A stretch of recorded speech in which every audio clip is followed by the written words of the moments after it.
When markets move, Stephen E. Orr takes the chair. From the White House to Wall Street, he's spent decades at the intersection of policy, markets, and real capital. And he's seen firsthand how institutions use data behind closed doors. Now, as founder of Quasar Markets, his mission is to pull those signals into the open so everyone can see what really moves the markets. This is Stephen E. Orr, BigBeat on Wall Street. Let's filter the future live. Good morning, Quasar Markets Live. Hope everyone had a great weekend. Man, it was a interesting one. BigBeat, I'm going to let you take it away here. What's going on across the globe? What's interesting is, Howard, that the number of people that asked me over the weekend, is the market's going to crash because of this? And I said, yeah, probably. I mean, the uncertainty and issues that are out there. But when I posted earlier after that happened, 57% of people liked it, right? They liked that that we were attacking Venezuela. And I've said the same thing since the beginning. Look, Maduro's a bad person. Should we be the police of the world? Yes and no. Yes, we should be in some ways. But we also don't want to be the police of the world where it costs us is very costly. So when I look at Trump's abilities and our military abilities and what his thinking is, we're calling it Trump 2.0, that he's a strike guy. He goes in for strategic strike, takes the guy up, pulls him out, and brings him back down and bomb a little bit. But there was no costly war here that like we did with, Iran and Iraq with Hussein, obviously. Well, I'd say the same thing with Trump and Iran, though. Yeah, Soleimani. Yeah, Soleimani, same situation. We'll do what we have to do. We'll do it quick and we'll get out. Ayatollah Khomeini's already saying he wants to run to Moscow. A little scary little Dickens. So you know what? Trump's got the whole world on alert right now. And I'll tell you this much: he's also got NATO on concern. And Scheinbaum, the Mexican president, this morning just said, "Hey, we got problems. Cuba. We're going after Cuba. We're going after Colombia. This isn't just a one-time thing." And he just said to Colombia and to Venezuela, if you don't keep your nose clean, we're going to come back and strike you again. So the question mark is not now, it's how we handle it as traders, right? Do we go in and we buy oil? I don't think so, because now there's more glut of oil in the market. PDVSA, which is the big oil company, everybody knows about the oil company in Venezuela, will tell you the same thing, that there's an issue there, right? And I've called it here in the United States. The problem is not oil. We have a glut of it, and we're going to have even more of it now. The problem is refining it, right? So there are no refineries in Venezuela that are worthy. PDVSA is not that good. I think Trump talked about it a little bit. So what do you think, Howard? I mean, look, is this, when you look at it from the perspective of the average person out there, I mean, for me, I think that this is actually a good thing. Nicolas Maduro is a bad guy. He's a dictator. You saw in Panama where they protested and they were happy. The Venezuelans in Panama were happy about it. So, all right. I think we got to see the follow through, because if Rodriguez does just take charge and it's the same but different person, then nothing was done. Well, she's the vice president, right? She just took over power. I mean, yeah, which is what should happen. But did this do enough to make her understand that she better, as you said, keep your nose clean, better, not, better work with the government, the U.S. government, instead of against them, is a question there. And as you mentioned, oil isn't exploding, but the energy stocks are so far. Chevron, the biggest winner, because they actually are the only U.S. company that is allowed to operate, or was allowed to operate as of before this.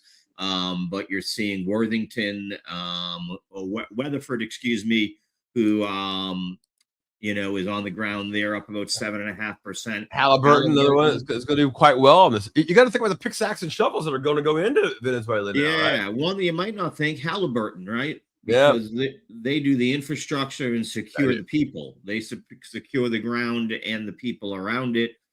So watch that one too. But that's more the plays I'm looking at for there on it, is on that side of it, I think.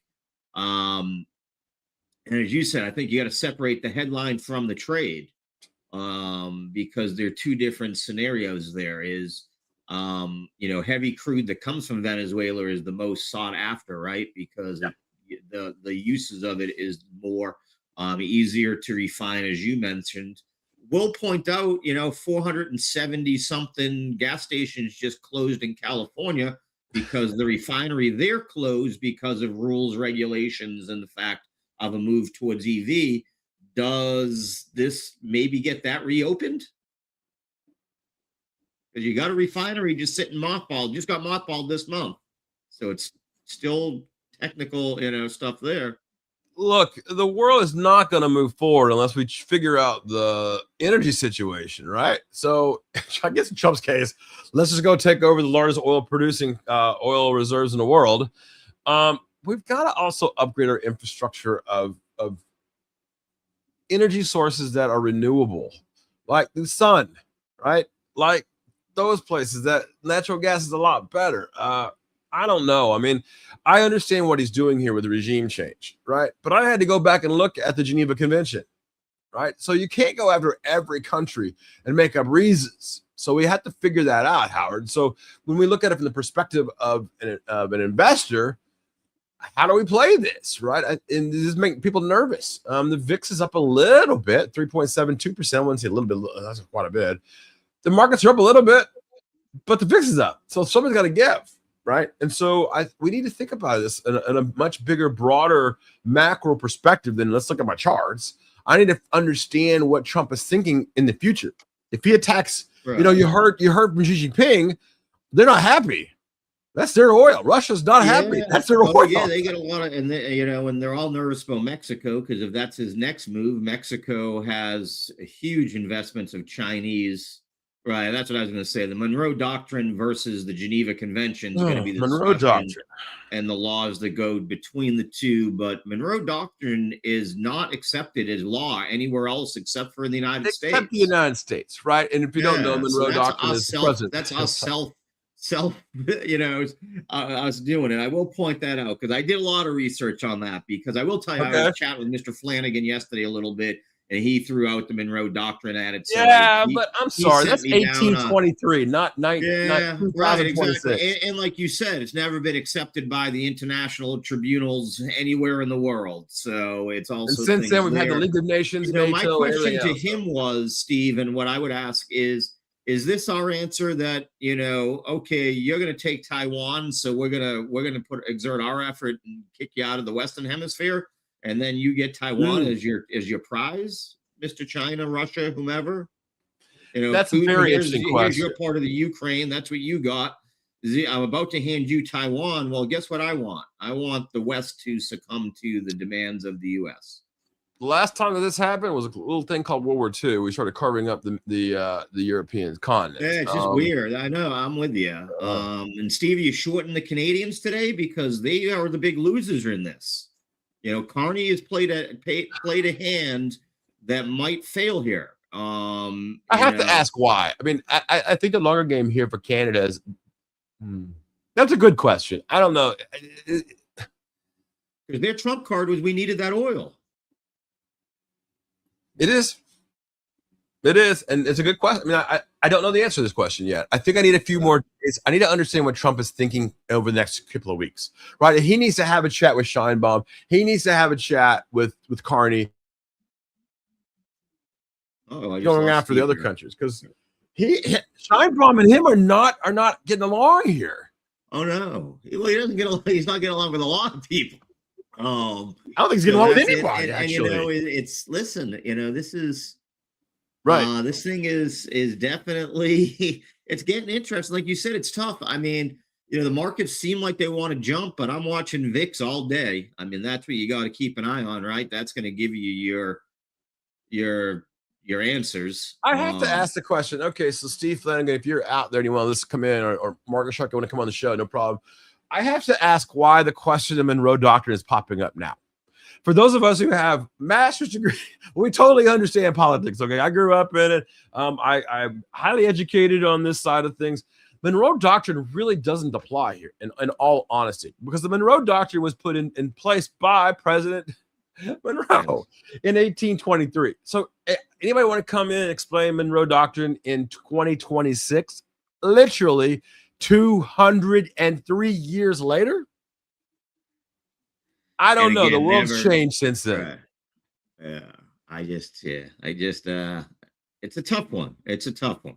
On this, and it's going to be a tough one to trade, today is, I think, you got to be, as you said, you've got to be quick. You've got to have your thesis in place. You got to have your stop losses in place. You got a lot to go. Steve Flynn and the Western Hemisphere is ours. Stay out.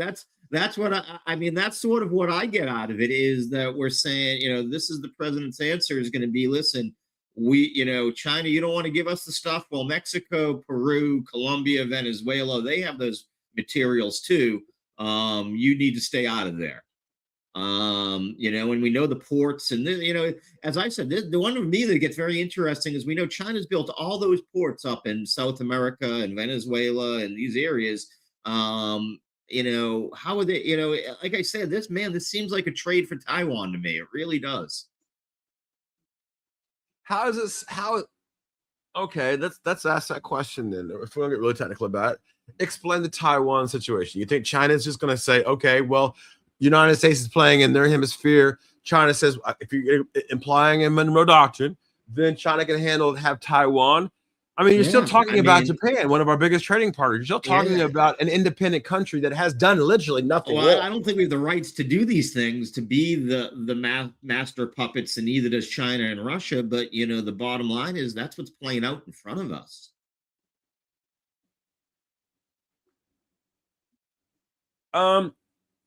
If that's the case, then this also talks about it in the perspective of red dominoes, right? So when you talk about it from that perspective in Asia, we went into Vietnam because of North and South Korea, because we thought if one country fell, the domino effect other countries would fall.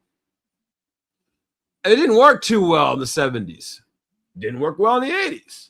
I mean, we could talk about Nicaragua with Manuel. I mean, Noriega. Yeah, Steve's asking, Japan goes nuclear if China moves on Taiwan, and that's China's worst nightmare. But you don't think China has nuclear weapons? I mean, they're showing their weapons, and they've got the ships already in the strait right now. Now, I will tell you this much, and for those of you who know, I have back channels to just about every organization on the planet with every letter you can imagine. And my chatter went nuts 2 weeks ago, and I asked a few of my friends in the Pentagon, like, what's going on?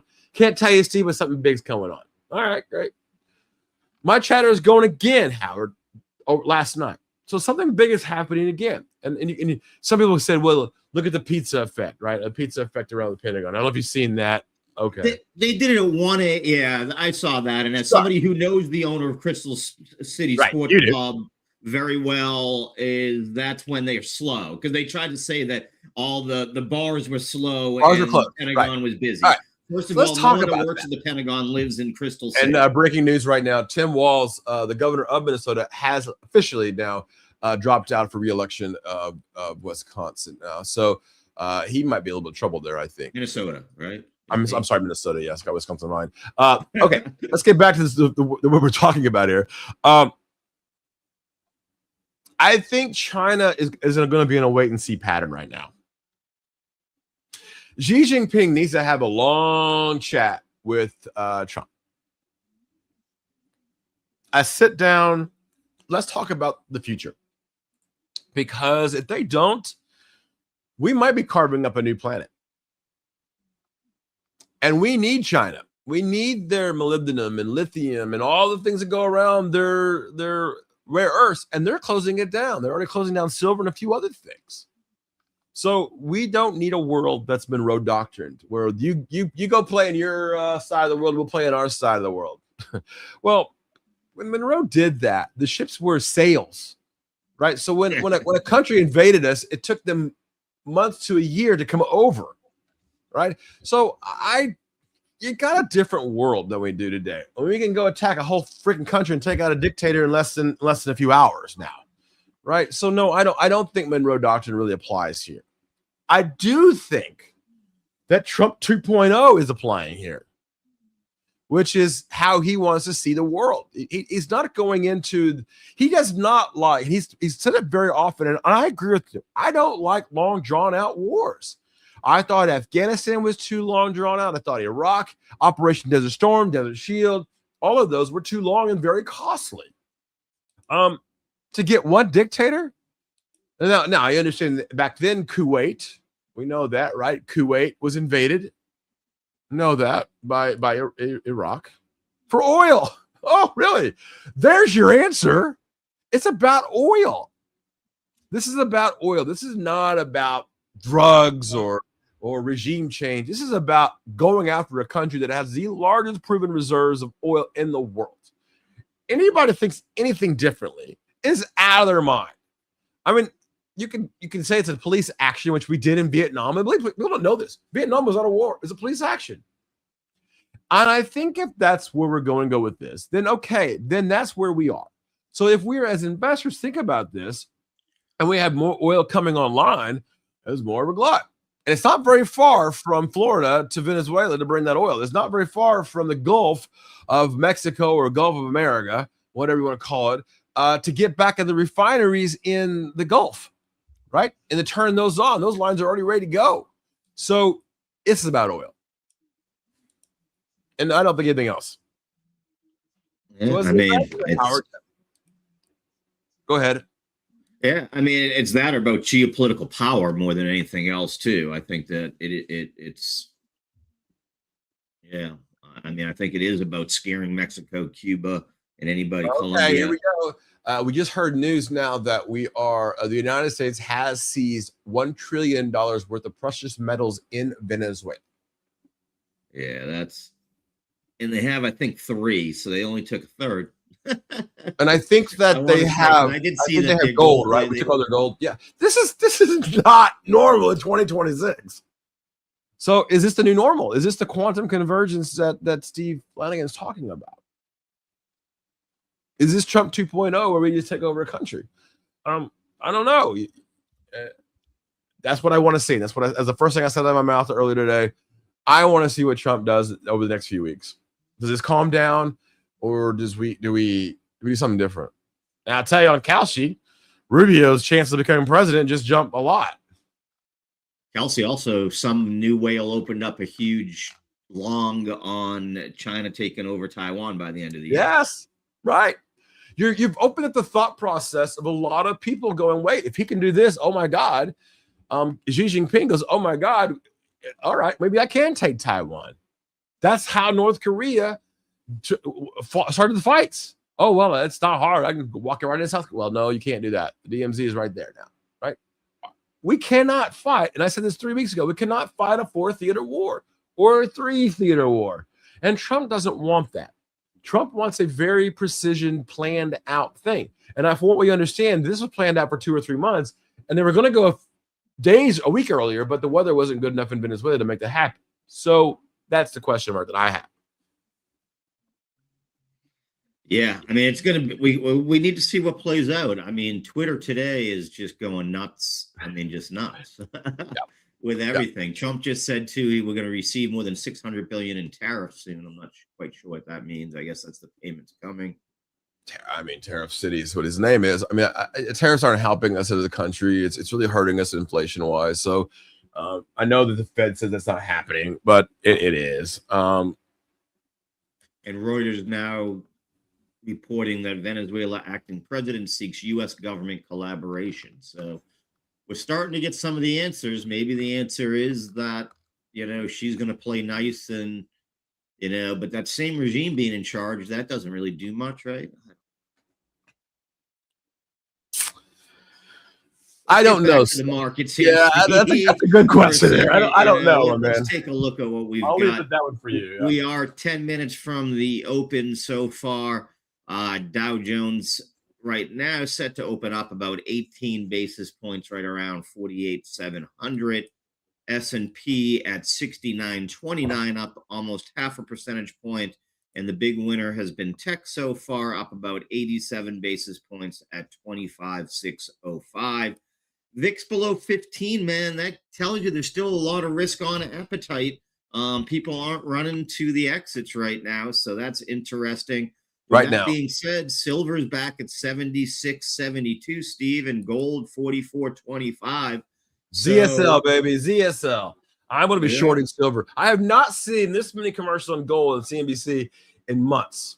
I saw you pointed that out over the weekend. Yeah, no, there is a ton of them. And the fact that oil is only up, about 1%, that's got me a little confused. Shows me that even the oil traders don't know what's going on, and they should be the ones with the most knowledge, right? Yeah, 1%. Yeah. And look, silver's on this is nat gas, cheap gasoline, bad for nat gas. So unfortunately, that one's down about 7.5% here this morning. We'll have Mr. Flanagan in soon enough, and once you two are done yelling at each other about the Monroe Doctrine, he'll let us know what's going on with the DXY. It got right up to his key resistance at that 98.90. The man does know his numbers. Yeah, but let's talk about that. 98.86 before pulling back a little bit here. So we'll find out if it's ready to make that move above that level or not.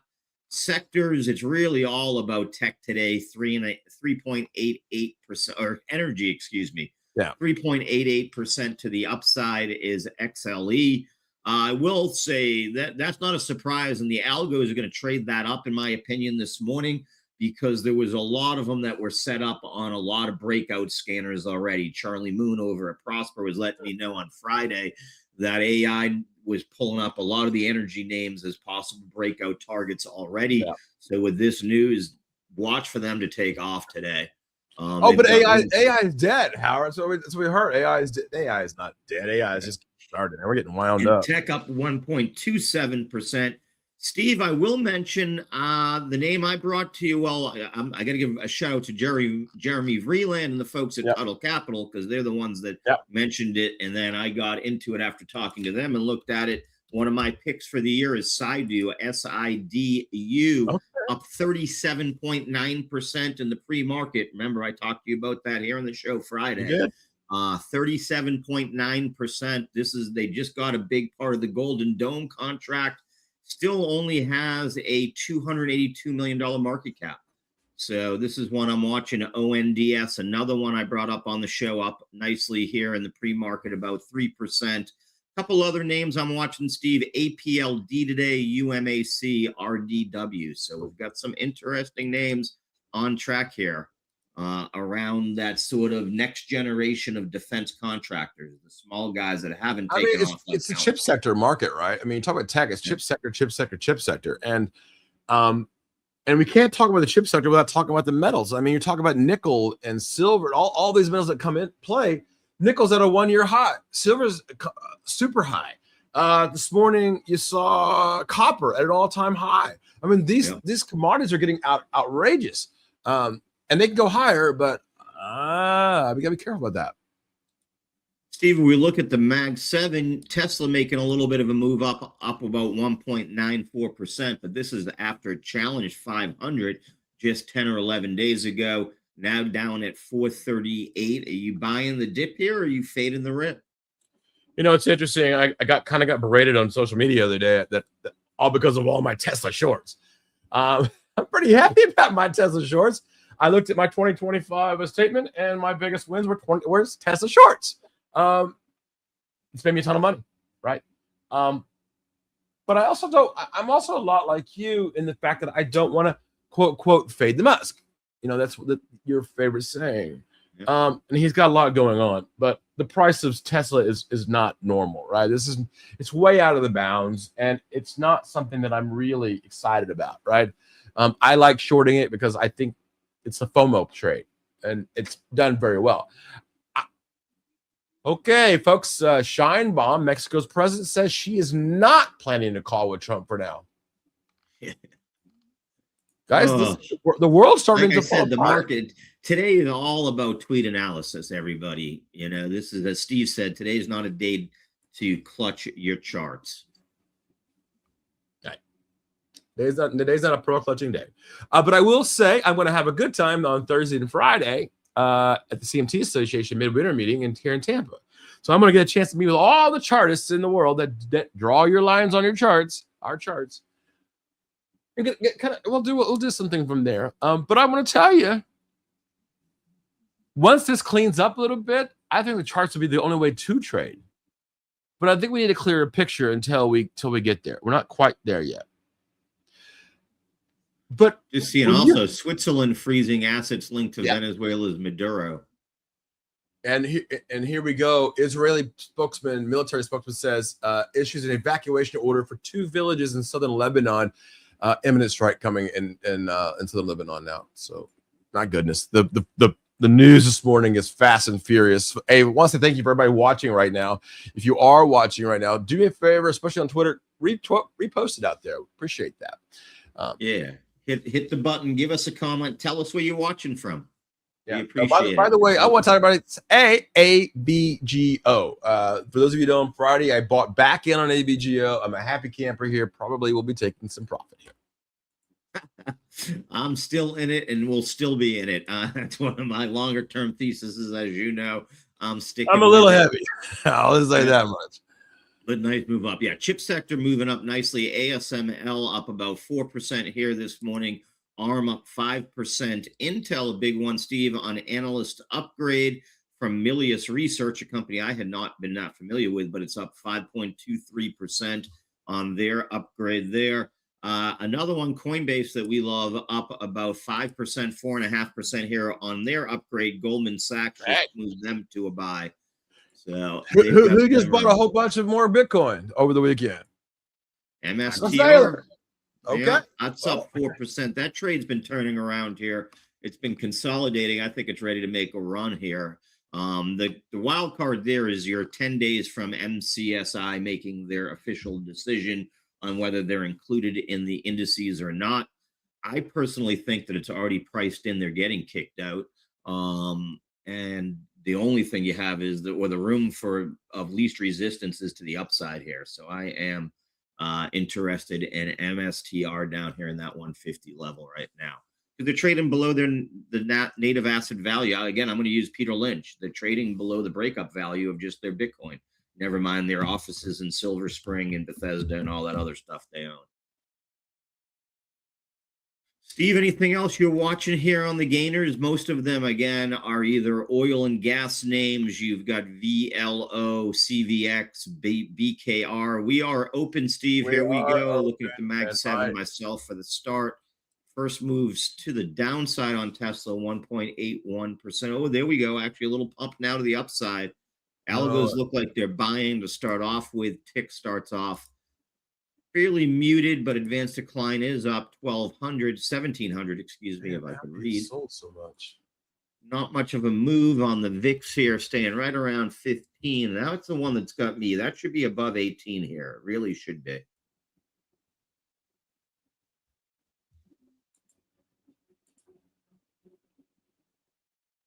And I've got a bunch of stuff going on here across my own trades I got to keep an eye on. Okay, good. We're good. I crushed, selling. I actually went on the open because I didn't know if we could push it up on the aftermarket, but I did get out 354.57 there on ABGO, so I'm very happy about that.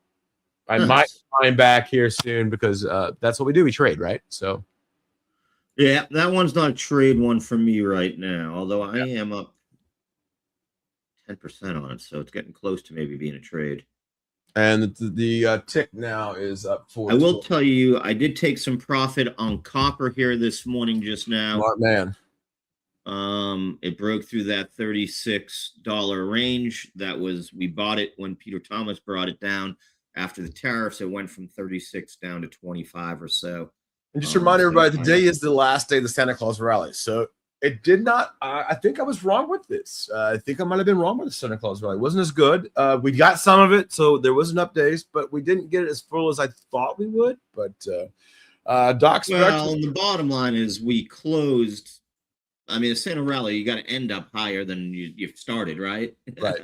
Otherwise, it's not a rally, Steve. I'm not letting you pull out of that one. We did not get a Santa rally. We did not get a Santa rally, but we thought we were going to get it. We got something. We got some pumps in it, yeah. But if we went into it with the Qs at 625 and we came out of them at 615, No, And, exactly. Yeah. you know, that's not a rally. ABGO is getting absolutely crushed here on this open here. Definite profit taking. Definite profit And I'm taking about here. I think I might need to buy some of this back here.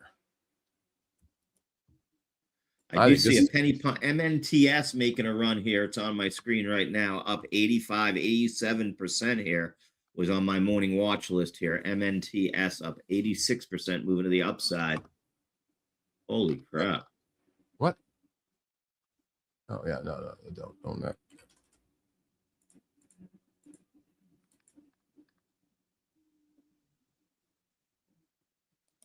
CRML taking a nice little run too here. CRML, Critical Metals Corp, up about 12%, running to the upside right now. ASST, another one was on my morning watch list here. Strive, nice little run to the upside. Crypto-based company up about 10.59% here.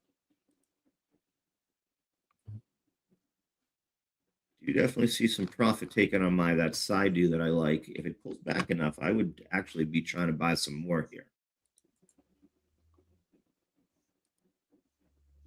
Microsoft and Apple are negative. The rest of the mag is up, being led by Tesla, now up at trying to break 450 here, Steve. Up All right, I am buying some ABGO back here. I think that selling was a little stupid. I think that's a retail nonsense, and I love retail nonsense books. So I bought some ABGO back here. Yeah, we're good. Yeah, we're good here. I like this a lot. Yeah. Thank you for the free money, and I appreciate that. All right, view orders here. Yeah, and looking good. Yeah. Wow, MNTS continue to move to the upside here. Well, that is just skyrocketing up, now up 99%, almost 100% on the day. So much going on here this morning. Okay, yeah. Watching these energy names to see if there's going to be a sell-off, and there really isn't. WFRD holding up, SLB holding up, Valero just moved to the upside, Halliburton's holding up. ABGO is negative with the NASDAQ up 0.66%. You guys do the math. I think this is definitely a buying opportunity for those of you who are looking look at that nice move by CleanSpark here, too. Some of the Bitcoin mining names I mentioned earlier, they're up 7.62%. And Core Technology up 9.32% here, Steve, moving the upside. So we got some definite runners here. Yeah, I'm loving this. Hey, I love this. The ABGO, give me just a little bit more breathing room here.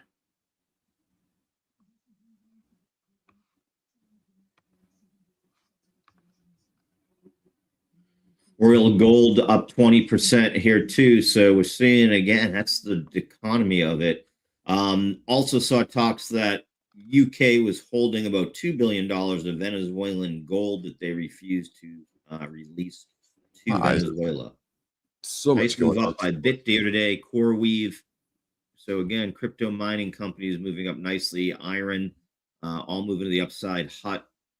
So the names are pretty small when it comes in, or it's a pretty small swath of what's up today. It isn't across the entire market. And I might buy just a little bit more here as we do this. What a beautiful, beautiful, beautiful day here. Whew. Keep it going. One more little buying opportunity here in ABGO, and I think I'm going to be about done for the buyback. Very happy. Yeah.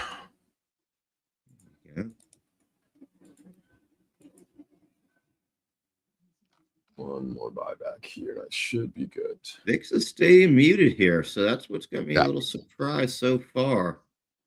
Like I said, I thought I'd see a little bit more explosion there. Advanced declines climbed up to 3,000, so it's now broad market participation in this rally for sure. Silver just broke 76 here, up 4.34%. No, I'm looking at ZSL, baby. I'm going to tell you that. Not quite there with ZSL yet, but I'll be getting into it pretty soon. All right. I now am in back into ABGO. 3/4 of a position that I normally would get into, and not no heavy one. So just so everybody understands. Brian likes SPY today. Yep, I agree. Yep.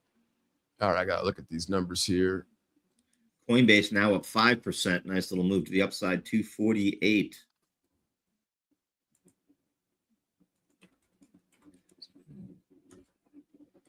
Look now, Kratos self-defense, 85.24. What a move there. 85.24.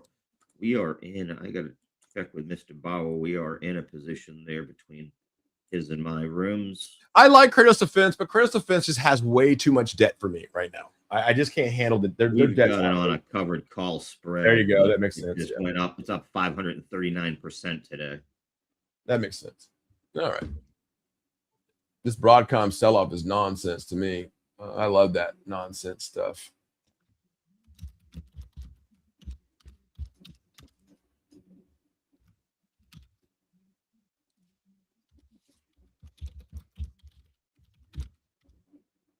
Take advantage, folks, when you're out there. 93,000 on Bitcoin. Howard, I'm surprised you haven't talked about Bitcoin this morning. Yeah, yeah, well, I mean, no, but I'm not gonna lie, it's still all perpetual futures. I told you it was, you know, Gotcha. as you know, you retweeted my thing. I said 94. Yeah. We're gonna hit. If we don't break that, though, watch for, unfortunately, a pullback to the back to the downside. We're not out of the woods yet, but it's moving in the right direction. I love it. I love it. And I'm buying just a little bit more of AVGO on this dip. I think the selling is just about over, so I like that. This dip is nice for me. I like to sell on the open, and I like to buy on this dip. We did this on Friday, and I did it on Thursday, and did it on Wednesday. So I think it's going to play out again. I think a lot of that is options being nonsense. So that's what I like about this trade here. So, right. Yep, absolutely.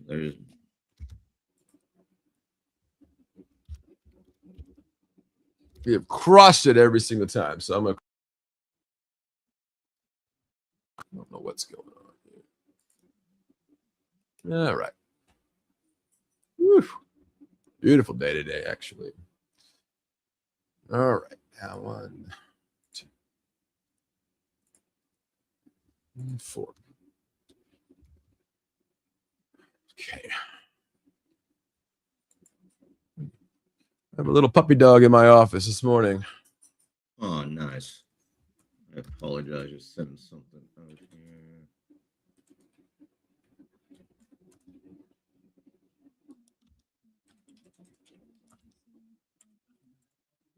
$43.60. Oh, yeah, I keep selling a little bit of AVGO there. I'm not too concerned yet, but I'm not liking it. It's okay. The selling is definitely silly, but we saw that on Friday. So.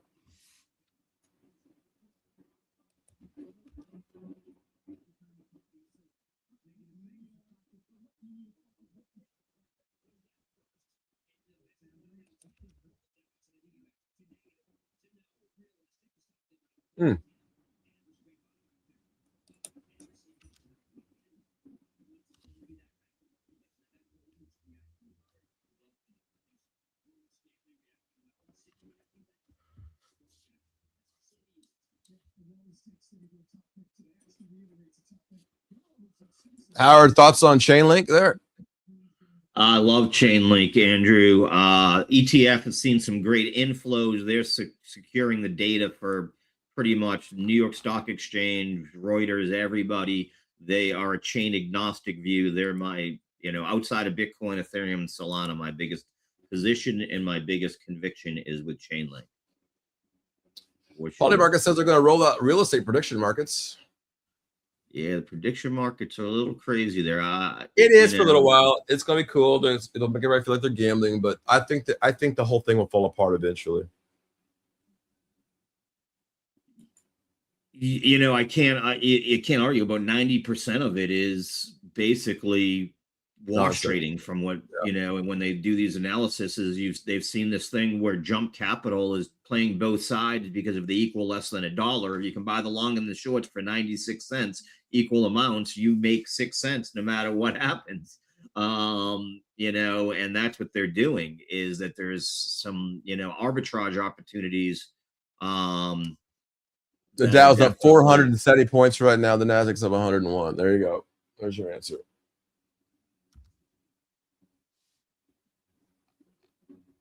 The Venezuelan military now says that the United States killed Maduro's guards in cold blood before snatching him. Yeah.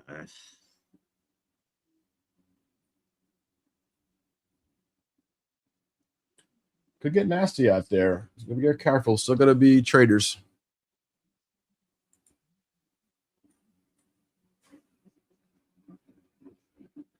All right.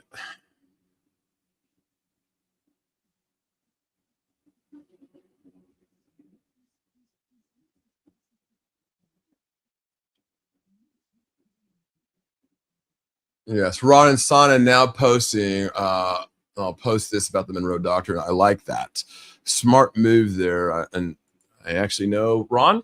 And yeah, so he is now saying that restarting the Monroe Doctrine, however ill-used and misapplied, returns us to the 19th century, replete with military adventurism, interference in the affairs of sovereign nations, rising income inequality, and lax regulation were features of a romanticized golden age. That's correct. That's what I'm saying to them.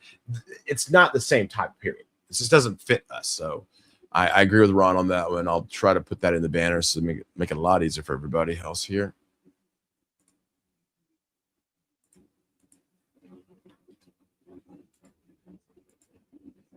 There you go.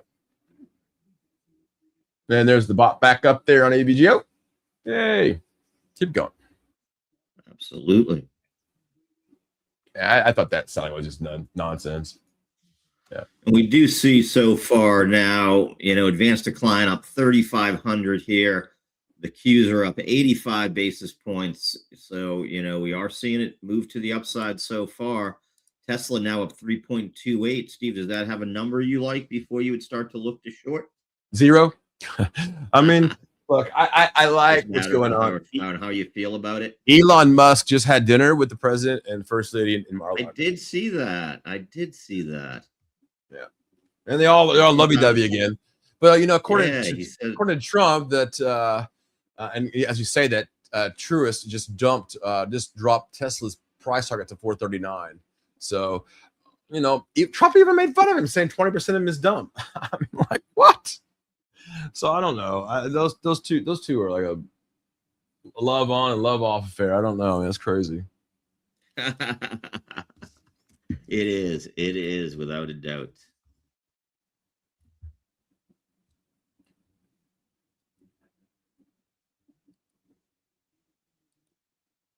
It's going to pull back across that MNTS. Some of the early morning flyers. Oil and gas still holding up. Yeah. WFRD still up 9%. SLB up by 8%. I do like Schlumberger, as you mentioned that. I do like Schlumberger. They're also the picks and axe and shovels of the oil world. So, yeah. Makes sense.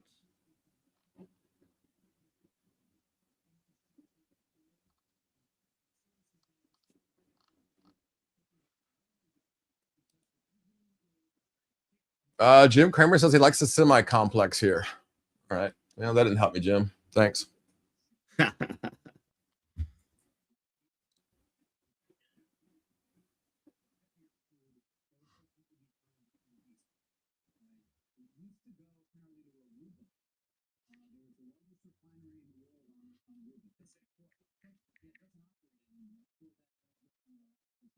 Yeah, it's kind of.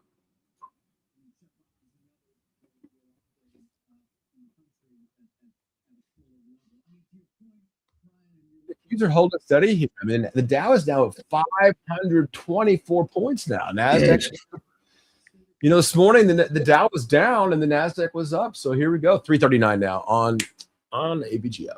Yeah, we had found that bottom now. I knew we would. Just you had to kind of find it. Yeah.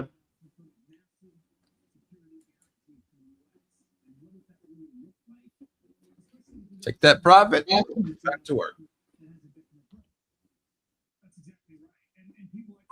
The weekend, David said if this was going to happen, if this was purely an oil play, why would this capture, if you will, of Maduro not occurred in 2019 in the first Trump term when the oil infrastructure was less bad, when output was higher? Remember, former President Joe Biden put a $25 million bounty on Maduro's head earlier in 2025 before he left office. So we've been getting in. It is. You want to use for a heck of a bounty. It's not some immediate oil play. The oil company stocks are popping on this idea, maybe that your point, you will get this investment at the early stages to try to modernize it. two big questions: who pays, and that security guarantee, David, that you talked about. If you're going to bring down a couple hundred or a couple thousand American or Western nation workers to go down and approve this, you better darn well make sure that they are safe. There we go. Okay, AVGO gets right together. Coinbase 252 here, now up 7%, man. Gotta love that. Market is just taking off. I do see. Okay, let's get ready to rumble, you guys. Are we Where's ready? my boxing gloves? Everybody, here he comes, Mr. Flanagan in the room. I'm gonna give it to you guys to start off. I'll be on the sidelines watching here. Oh, stay in here, Howard. Here, But don't worry, I'll be typing in. I'm gonna let you two have the screen. We gotta get Howard a referee shirt. I don't think that's the case, Steve. I mean, when you talk about Monroe Doctrine, I mean, we're not that old. You're not 200 years old, dude. Nope. Right? Okay, well, explain to me why you think that Monroe Doctrine, I just posted from Ron and Sana saying the same thing, that it doesn't really fit here because of who we are as a country now than we were and how the technology has obviously changed over 206 years. So why do you think a Monroe Doctrine applies here now? Look, it's a historical presidential doctrine. Both sides of the aisle have used it over the years. Essentially, 1823, it was used to keep Europe out of our hemisphere. They're using that just as another precursor for what but that's, look, Steve, I like the idea that they brought that to the forefront. As a policy, it's a doctrine. It's not a law. Presidents have used it over and over again. But I think the real thing here, and I got to jump back into my geopolitics, Russia has been selling just recently a dilutant. I don't even know if I'm pronouncing it, but something like naphtha. And what it does is it reduces that heavy Venezuelan oil. On top of that, Russia is involved with joint ventures and have been using the shadow fleet that comes out of Venezuela, Iran, all the embargoed countries.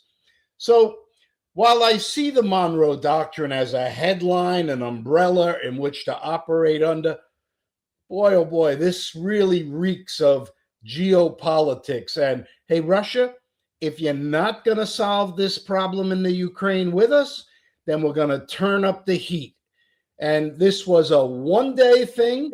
And boy, does it turn the heat up on Russia big time. China? How does it turn the heat up on Russia? It takes away a massive area in which they've been using in the black market. Remember, we have just taken 3, I believe 3 is the number of these sanctioned oil tankers. So we probably have an awful lot of information that comes as to where they're flying, what flag they're flying, how they've been operating. And so I'm sure that. Yeah, it is interesting that a tanker was coming from Venezuela to Russia, and they painted the Russian flag on the side to be protected.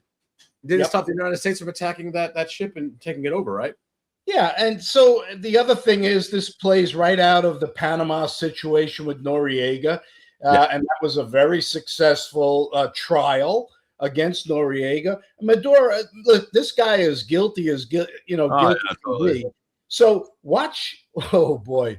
But we just took their gold, their oil, we took the spoils of the country over. Yep, and it's not ours. Isn't that the Venezuelan people's commodities? Watch the old Norway play here. 5 cents of every barrel of oil sold in the world goes to the Venezuela. Yeah. I mean, there's a win-win situation here all around for the United States. But number one, and most important, it does protect the Western Hemisphere. And keep in mind, 2 elections that we've just had. Chile has just moved to center right. We can't be the police of Latin America, though, right? Yeah, but we can't let everything sneak in our back door either. Cuba, Cuba, that's going to be history shortly. And look, Marco Rubio, I would have to say, comes out. He's got probably the architect of a lot of this because of his Cuban heritage.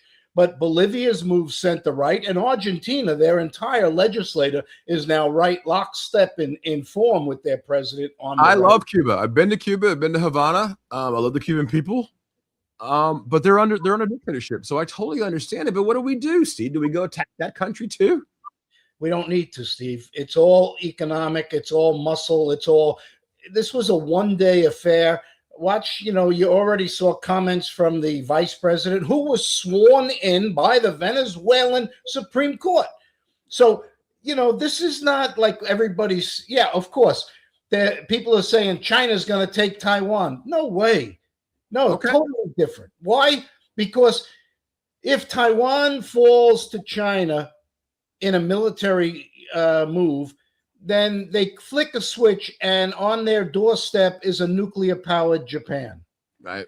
And yes, but you know what? Okay, so I don't think China cares. And my question would be, is it going to be military, or is it going to be what happened in Hong Kong, where you see no one was stepping to say, hey, we're going to give you that. We're coming to your defense, Taiwan. We're coming to your defense, Hong Kong. And Taiwan realizes the T cards say we've got to, succumb to the big guy. It's a great storyline. I agree. However, keep in mind who the largest investor in China is. Taiwan.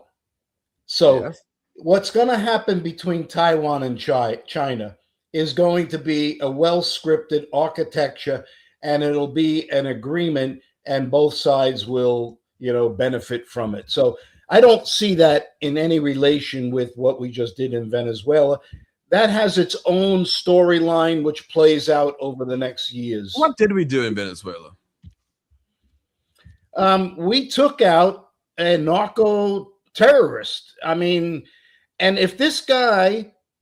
And really, is it really about drugs, Steve? I mean, come on. Well, Steve, it's a popular theme, definitely. Okay, but is it really about that, or is it about oil and gold?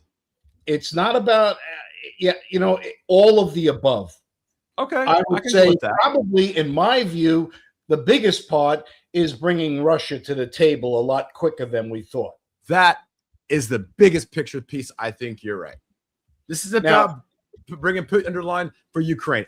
It is about oil and gold, but I think it's about a bigger picture about putting Putin in line and saying you're next if you don't get your together. That's where I think it's coming from. Is it China? China imports about 70 to 85% of the Venezuelan oil, but that only makes 4% of China's oil imports. So that's not the big picture. But it is Russia. Russia has made some new alliances. They've just recently begun selling this dilutant to that heavy. So I think that's where it's at. Just let everybody know here that I did sell my AVGO on that bounce up. Congratulations, Ravi. Paid attention to me on this one. I knew there was a bounce coming, and we got that. So I won both ways on this one. So just be careful out there as you are paying attention. And as we listen, go ahead, Steve. I agree with you. I think this is a bigger picture item. I know it's about oil and gold. Yep. Being a former State Department employee, being a former White House guy, I know this is not just about narco terrorism. This is about a bigger picture. Manuel Noriega was way bigger than Panama. Yeah. It was about the destabilization of Latin America because Panama was the biggest canal port, right? Right. This is about a bigger picture and about real. That's why I don't think it's the Monroe Doctrine. I think this is about realigning. I think you're absolutely right with quantum convergence. You're trying to realign the whole world, but we're doing it in a different way. We know Trump does not like war in general, right? We know that. We know that Trump is very constructive when it comes to the military. Strike in, strike out. Obama didn't do it that way, right? Bush did not do it that way. Reagan kind of did it that way, right? But this is a whole different ball of wax. I think this is about the realignment of the world. I agree, Steve. I totally agree. I think this is just another piece of the building blocks to the puzzle where the world of quantum convergence begins to take through 2026. and comes to the forefront in 2027. This is a big, big move. Yes, they've got natural resources in Venezuela, but the Venezuelan Not people, anymore. yeah, but they will be the ones that benefit this, because you watch the way they set this up. This is not going to be some grab and take here. No way. This is going to be the Venezuelan people will share in the natural resources. It'll be a litmus test for the rest of South America. And if I was Colombia, and wow, the bigger watch out. Yeah. Trump even told them that they need to pay attention, right? And Zora just said it's about oil, gold, and bankers. And you know what? I didn't mention that. She's right. The banker side of this is very important. The bankers are underwater. Well, watch out, Mexico. That's the big one. And you can already see the comments coming. Watch how fast Mexico turns, because let's face it, Mexico is afraid to go after their own cartels because they are so well embedded within their structure. And that's really what this is going to do. Again, this Venezuela, yes, there are a lot of benefits to it. We can't afford to alienate all of Latin America, Steve. We're not going to alienate, Steve. If all these elections are going our way naturally, and Mexico has a very center of right candidate running it, and she wants to align herself. Remember, let's look at Mexico. They're running negative GDP right now. Yeah. They have a inflation rate of 3.8, 3.9, which is in the 3% target, plus or minus 1% that Banxico uses. Their interest rates are 7%, and they've come down now about 12 consecutive times. So Mexico has an economic problem right now. While they're on that borderline of dipping into a recession, their unemployment rate is quite low, but things can turn on a dime there. So it is in their interest to get in line. They would benefit dramatically. Mexico, Canada, that's a discussion that's going to go out this year, because I think in June it is the mandatory review of the USMCA. So there's going to be a lot of talk as we get to that point as to how that agreement will be rewritten. And I think Mexico will be very quick and to fall in line here. We're not going to have to take them up. No, there's none of that, Steve. This all gets, there you go, better neighbors. Okay, all right, Zora. What do you mean by better neighbors? Steve, what do you mean by better neighbors? Better neighbors is someone that cooperates peacefully. You'll use the headline, stay out of drugs, don't put them in our country. After all, who doesn't know of a child or a kid or a relative at a young age who has had somebody in the sphere die of a drug overdose? I mean, it is horrible and horrific. Okay, but Steve, tell me the last time that the war on drugs ever worked in this world. Anywhere. It never has, Steve. But then again, this is a different way of doing things. Hello, Iran, you've got 40 days, ba-boom, on the 40th day. I mean, they gave this guy how many options to leave Venezuela? Okay, you don't want to leave? Boom. I mean, the world right now is sitting back in awe of what we just accomplished. Like, okay, so Zora just posted, clean up the sewers that pollute San Diego and clean up this cartels. Okay. We took out the biggest cartel kingpin in all of Mexico, and what happened? Another one jumps in. 17 of them jumped in, right? And the crime violence got worse down there, right? Look, I love it too. I love, it's a good talking point, but actually doing it is not as easy. I mean, the just say no in Reagan time, the opium warlords in coming over from China back in California back in the day. It's never worked, Steve. It's never worked. How about Poppy? I mean, it doesn't work. So when you can scream all about the morality of the United States, I don't think we're the most moral country on the planet. Okay, I don't think we're a country that we okay, hold on real quickly. December's ISM manufacturing coming in 14-month low of 47.9. So the manufacturing is coming in now lower than the 48.4 that we expected there. So I'll post that here for everybody, and we'll get right back to this. I'm loving this conversation. Let's get right back to it. War on drugs, Steve. I mean, it doesn't work. That's not a reason to do nothing. Okay, I go with that. Okay, and So what do you do? Well, this is the whole point, Steve. It's going to be Mexico. Clean up your look. There's parts of Mexico that the government won't even go into because it's run by, right.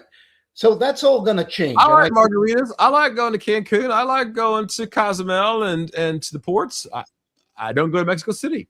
I understand, Steve. Right. Have you been on a Mexican vacation recently?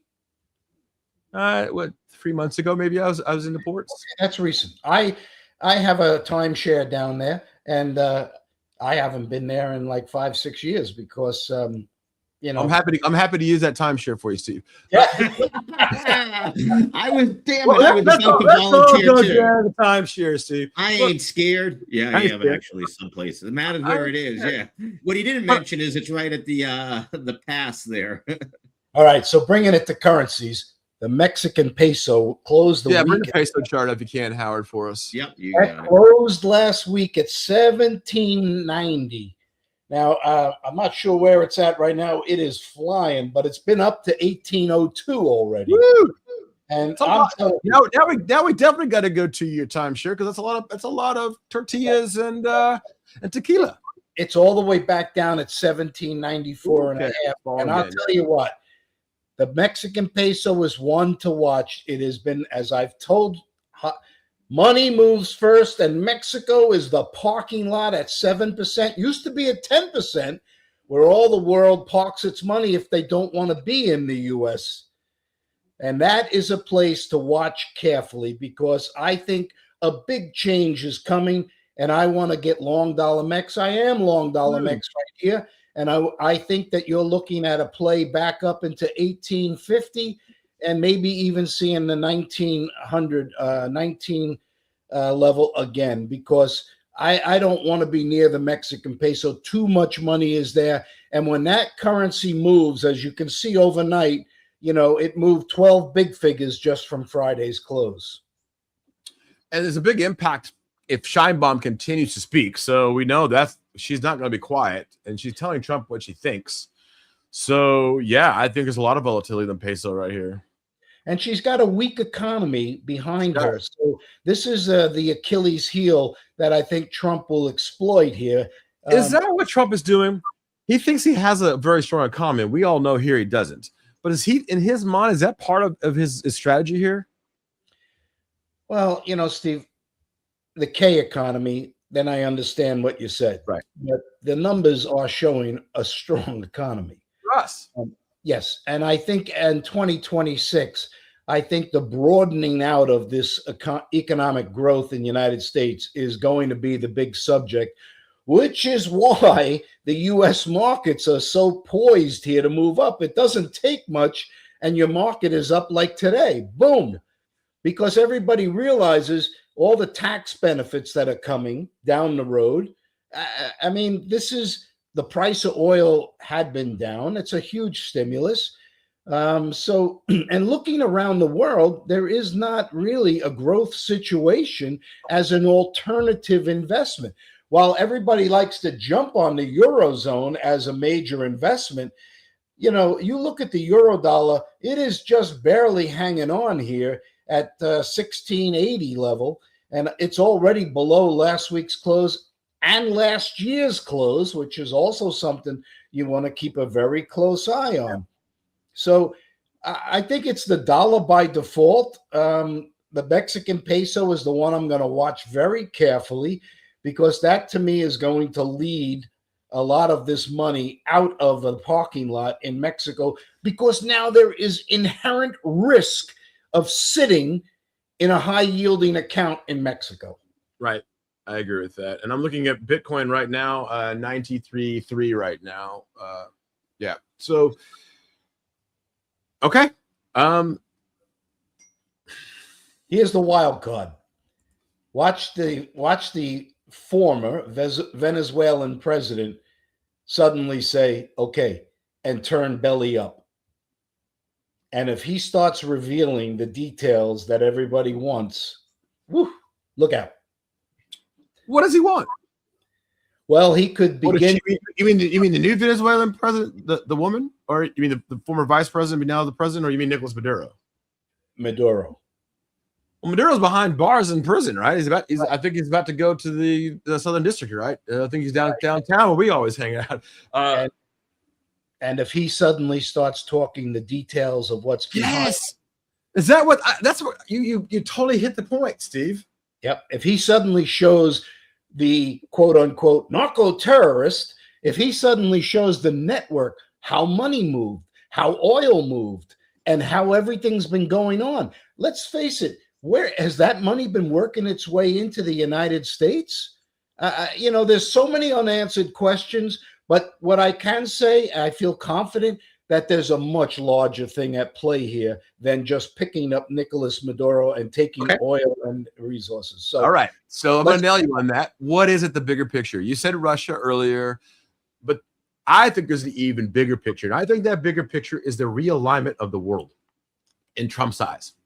I totally agree, Steve, that in order to be a friendly neighbor, as one of our comments has suggested, a friendly neighbor is, look, if you want to participate in this world that we are engineering and moving into, which is foundational of technology, because technology breaks out through borders. There are no borders to the technology gains, to the internet that Elon Musk has put up, right? That everybody in the world can benefit from. And that's the world order. I like to call it quantum convergence, because the new world order has such, single leadership. It's not single leadership. United States may lead it, but China will be a major player in this new world that we move towards, because they're a major player in technology. And we share. Trump hates NATO. We hate BRICS. So do you see a newer realignment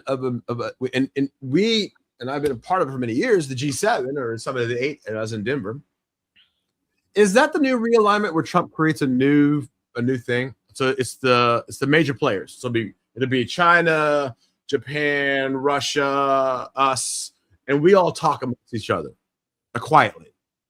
A realignment and a new I don't know what you want to call it. I mean, a new summit. I don't know, but it seems to be that he really wants to be the major player and own the world in a way that realigns it in his eyes.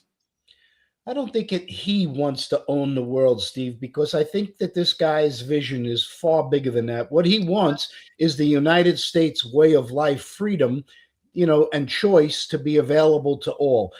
I would say this. Everybody talks about BRICS. Okay, who's leading BRICS? Nobody. Nobody, I don't think, yeah. They can't even make a decision where to meet. Right. Who is leading this era would be clearly the United States. Somebody is making the decisions and moving in a very direct manner. And I think that that's how things get accomplished in this world, right? Okay. Machinery, technology, it's very decisive in where it moves. It's not, well, let's figure out who, I don't want to meet there, I want to meet here. No. So the BRICS, I think, was a nice idea, but they're never going to accomplish it. It was their idea. That's what I'm saying. That's their idea. Trump's idea is different, right? He wants to do it in his eyes. So that's my point. Like, how does he I mean, if we want to go way back and talk about the Monroe Doctrine, let's talk about the League of Nations. Woodrow Wilson, right? It was in his eyes that created the League of Nations, which became NATO, right? So is that what he wants to create, a new NATO?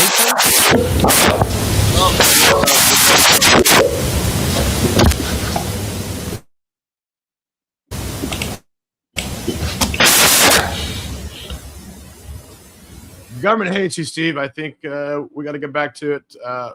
Just do a restart and come back in, and we'll bring you back in here. Wow, Howard. I'm surprised you didn't come in a referee with the boxing gloves and everything, man. No. You guys are playing nice. Nice. And for those of you who don't know, Howard knows the same too. Steve Flanagan and I have been friends for many decades. So it's Let's like, get him back in here. There we go. The government hates you. The CIA hates you, Steve. They don't want you talking about this, man. I guess, I don't know. I think that a decisive decision-making and leadership is the only thing lacking in the world, and I think now you're beginning to see that. We've had the doctrine of speak softly and carry a big stick for decades, right? This is a flip of that. This is speak loudly and beat the hell out of everybody now, I guess. Well, who did we beat the heck out of, Steve? You know, you mentioned BRICS. Tariffs. I mean, the first thing Trump did was tariffs, so we're beating the heck out of them economically. What happened? What has tariff caused? At a 4% GDP growth, what is tariffs really? Is it increased inflation by 0.6? I can tell you that the Fed says that it has not. Some Fed members say that. Some Fed members say it has. I think it's out right now. We don't know yet exactly about how because the tariffs really haven't come in and brought all the money in. I know Trump's saying has brought in $50 trillion or whatever the willy-nilly number is coming out of his head. I need to see real numbers. I need to understand that, and that real data is not here, Steve. You know, I don't want to talk Fed because, like, I watched Kashkari this morning, and I'm like, you got to be kidding me. Tell me what Kashkari said this morning. I couldn't believe what he said. The Fed is close to neutral. This is the guy who has been against us forever, right? Now he's changed. Inflation is still too high, but then goes on to say inflation is trending down, and he's confident that the housing service inflation is moving down. And by the way, AI is a big company story. From what I hear, it has jobs are cooling. Yeah, I was. Come on, you're supposed to be running the central bank. You're one of the governors. Tell me you've got more knowledge than that. That guy likes the TV commercials, and he likes TV more than I do. He likes the camera more than I do, I think. Look. They're all the same there, Steve. They are so out of touch. And the same thing can be said with the ECB. Suddenly, we've got rates at 2%, and we're going to stay here. Okay, your economy is still cratering. Germany's operating at a negative GDP. UN Chief Gutierrez now says they are ready to support all efforts aimed at assisting Venezuelans in finding a peaceful way forward. What does that mean from out of the UN? That, you know, Steve, there again, here's another group that's going, you can fight Trump and you can say you broke international law, which then Trump can say. Which he has. He doesn't care. I don't think he cares. And he goes Monroe Doctrine, and you know what? Stay out of our hemisphere. I mean, after all, let's say who was the biggest? China was buying oil and not using the dollar with Venezuela. Right. So talk about a shot to the BRICS in doing this, another thing. So yeah, the UN is going to be, because believe me, this didn't just happen out of thin air. This is a well thought out. I mean, just look at its execution. I'm not going to change the subject, but I'm going to bring you up right now with Denmark's prime minister is coming. I think it kind of adds to this. Denmark's prime minister now just says, I think U.S. President Trump is serious about wanting to take over Greenland. Both Denmark and Greenland have clearly said no. I think we take over Greenland. Denmark? Hello? Is that the little mouse that roared? Ooh. I'm sorry. But you know what? It's up to the Greenland people, and they have within their constitution the ability this year to call a referendum if they want. And then what if they don't? Does Trump take it over? No. Yeah. No, he's not. Steve, it's so easy to jump into this guy's taking over the world. If you're going to call a 24-hour excursion into Venezuela, taking a guy who's already an excursion, it's not like taking a Royal Caribbean cruise line down to Caracas and saying, hi, I want to have a few drinks down here.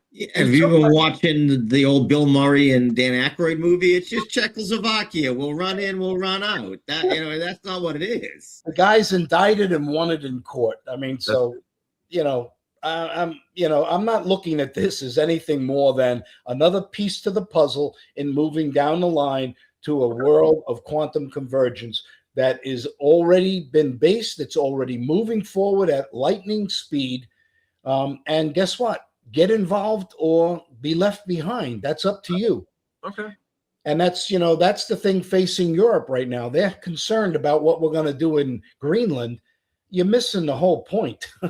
We don't need Greenland. What we need in Greenland is let's, maybe let some companies in there and start expanding some of their natural resources. All right. So all of these geopolitical issues we've talked around now.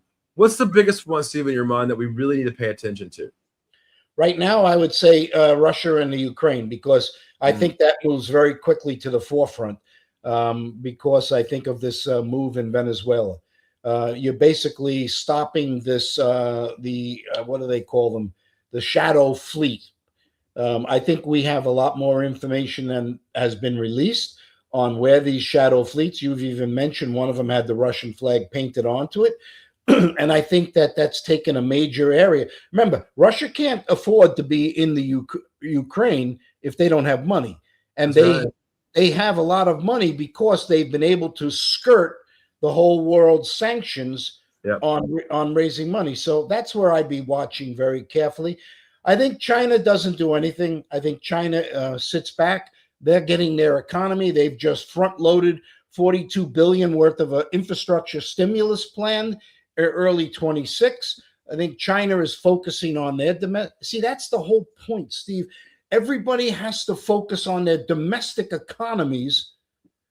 Europe, China, Russia, because if they don't, they have bigger problems. That's what I think. I agree with and you on that. While they're now focusing domestically, the United States is executing their plans in moving forward.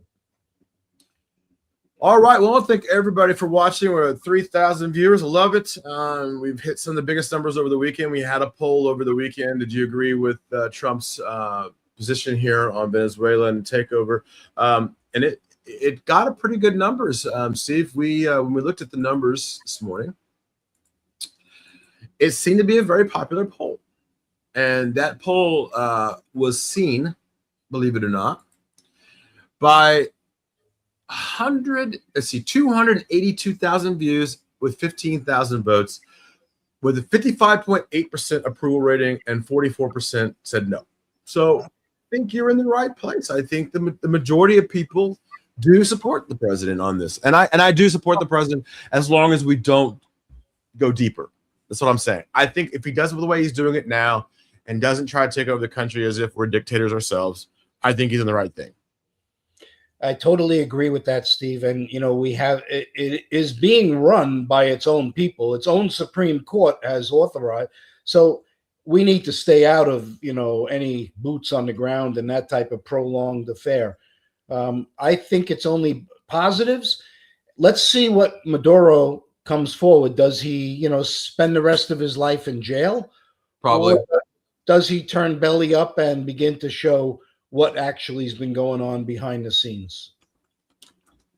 If I look back at Nicholas for Manuel Noriega, he died in 2017. So, he pretty much stayed most of his life. For those of you who don't know, it was Panama, and we took over Panama.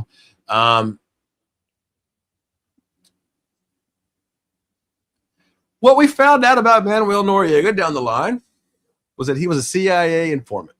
Yeah. Are we going to find out the same thing about Nicolas Maduro? No, I don't think so, Steve. I think that this guy is just what he is. He's a drug lord. I think the big difference this time around is his wife's with him and going to do time. And I think that the two of them will be offered a beautiful paradise, some luxury island and money, and he can live out his life in peace.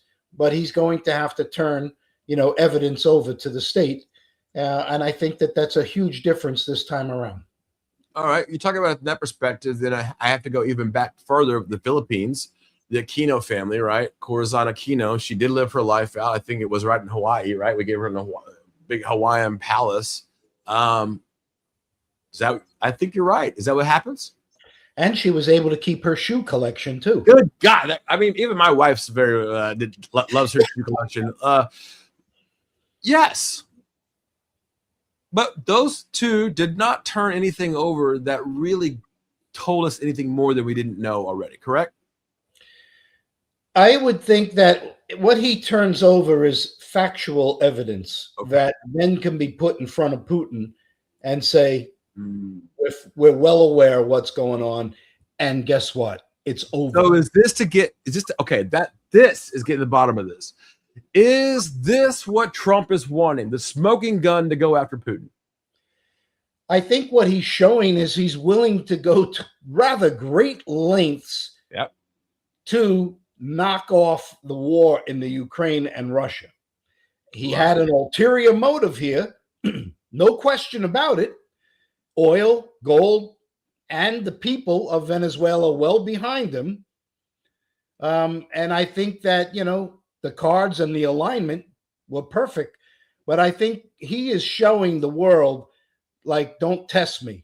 I mean, every time he's proven, I'm going to give you a period of time. You either listen and stick to my deadline, or there's going to be consequences. Just look at Iran. And with that, I'm gonna leave it. I'm not even gonna give a last word. I like that answer. I like that answer a lot, Steve. All right, for those of you Quasar markets, thank you so much. Big numbers today. We'll see you right back here tomorrow.